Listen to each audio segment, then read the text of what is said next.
I've been doing this for over 10 years. It is a life love. I've spoken with more than 10,000 people in a variety of industries. What's interesting is people say to me, well, our company is unique. And they are.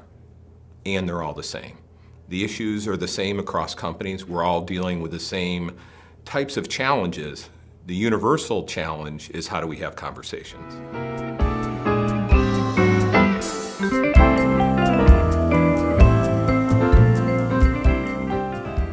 I think of a quote from John Kotter, who is the change management guru out of Harvard. Everybody quotes John Kotter. I don't know him personally. He has no idea who I am or that I use his quote. He says, when we are in change, we tend to under-communicate by a factor of 10. And that quote scares the crap out of me. Here's why. How many people here in the room believe that their job is stable? Show of hands. Not many. Many of us, our jobs are constantly changing. People change, communities change, regulations change. So by definition, we're all going through change, and the velocity of change is increasing, and Kotter's saying we're under-communicating by a factor of 10, which means, holy crap, multiply that out, I'm really missing it. The other reason that it scares me is because when people hear that, they think, do another PowerPoint, send another email, put together a memo, let's print some coffee mugs and go home. It doesn't work. Because you learn in the context of fears about the con in conversation, which means, shout out, with. Con means with. It's not, we can't just dictate to people what they need to know. There needs to be an engagement so that we can see what they are seeing. You may have heard this story before, but I love this story and I love this image. It's been told in a variety of different places. A philosophy professor comes into his class one day and he takes a jar out and he puts the jar on the table. And then he reaches down and he pulls out 3 rocks and he puts them in the jar. And he asks the class, is the jar full? Clearly, we can't get any more rocks in, so the jar is full. He reaches down under the table and he grabs a bag of gravel and he pours it in there and he shakes it down and fills in all the gaps. Now the jar is full. He asks the group, is the jar full? To which they say, yes. He then reaches down under the table. You know where I'm going here. Right? And he pulls out a bag of sand and he pours the sand in and shakes it down in there, fills it all the way up with the sand. He said, is the jar full?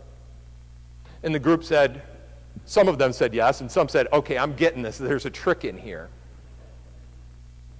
To which he reached down and he pulled out a pitcher of water and he filled it up with water.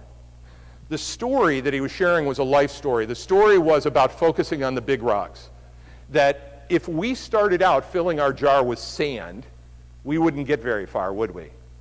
We couldn't get the rocks and the gravel in. But that's what happens to our days most times. I think we can take the lesson of the big rocks into work, which is for us to focus on the big rocks. There's lots of stuff that you have to do. But the big rocks are the key things that you need to accomplish as a team. Fred Smith, who is the founder and CEO of FedEx, I love his quote. His quote was, the main thing is to keep the main thing the main thing. The big rocks is about keeping the main thing the main thing.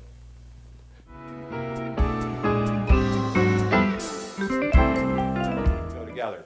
I want to share with you an experience, and quite honestly, not a very positive one. I remember the first time I heard someone talking about empowerment.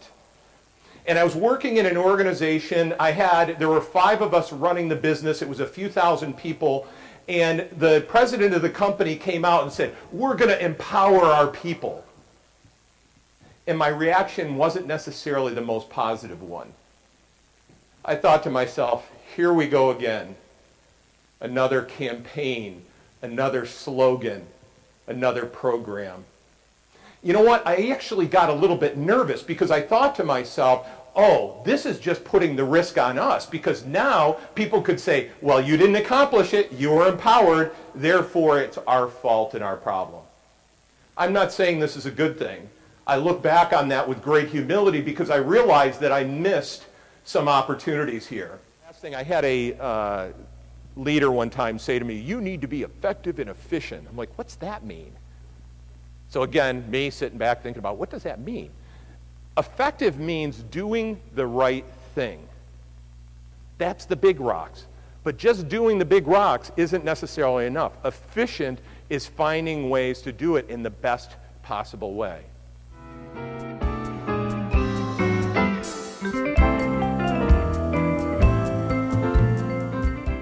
That only you can empower you. I can hand you the keys all I want. It's your choice what you do with them. I missed the opportunity in the 90s. I'm hoping I don't. I'm hoping that you don't miss the opportunity that's presented to you from an organization that's growing and investing. The second is, empowerment isn't an absolute. It's not a yes or no. It's not a title. You will grow into your empowerment. Your leaders help you do that, but also it's your own growth.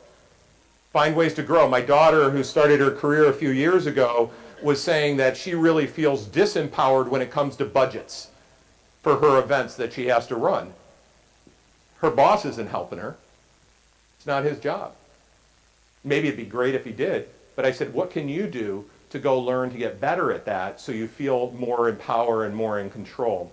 And then the last one goes back to our definition. I think the key to empowerment is to focus where you have power and where you have control, because you always have those two, no matter how long you've been with the organization, what your level of responsibility is.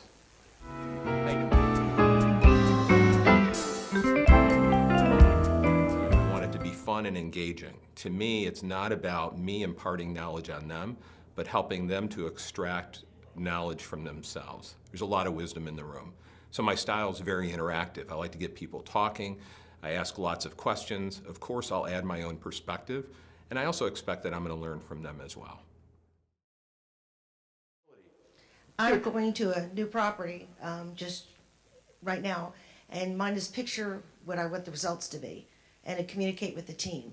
I'm moving from one property with its own unique issues, and we've accomplished a lot there. Now I'm going somewhere else.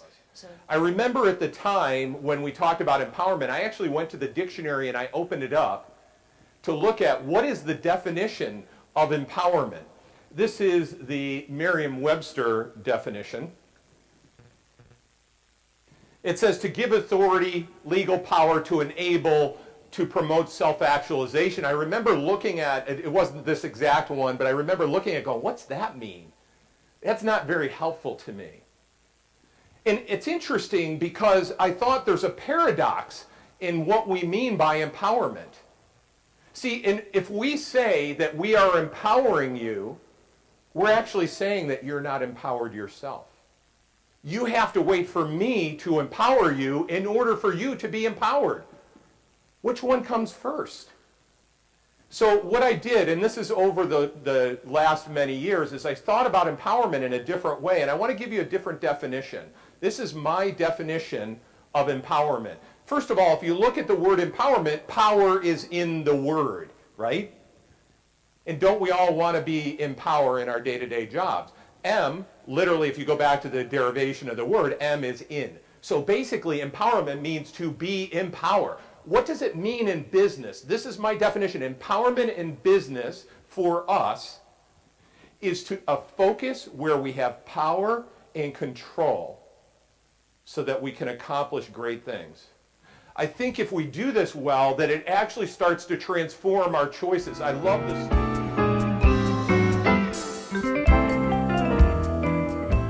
Sometimes we write these vision statements and they don't really resonate down at the operational level.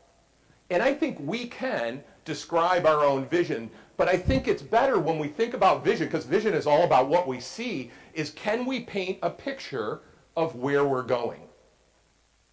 You know the old saying, a picture is worth 1,000 words. You've heard it, right? It's literally true. Neurologically, if you give someone a picture is very data dense, compacted into a very tight, so you could come to me and describe your community with a volume of words. but you show me one picture and I get it. As leaders, when we're leading, we need to be able to paint a picture about where we're going. I want to give you new ideas, ways to think differently. I want to put tools in your hand. I'm hoping we accomplished it. I really appreciate the opportunity to be with you all, and I'll be floating around today. I welcome anybody coming up and sharing ideas that jumped out at them.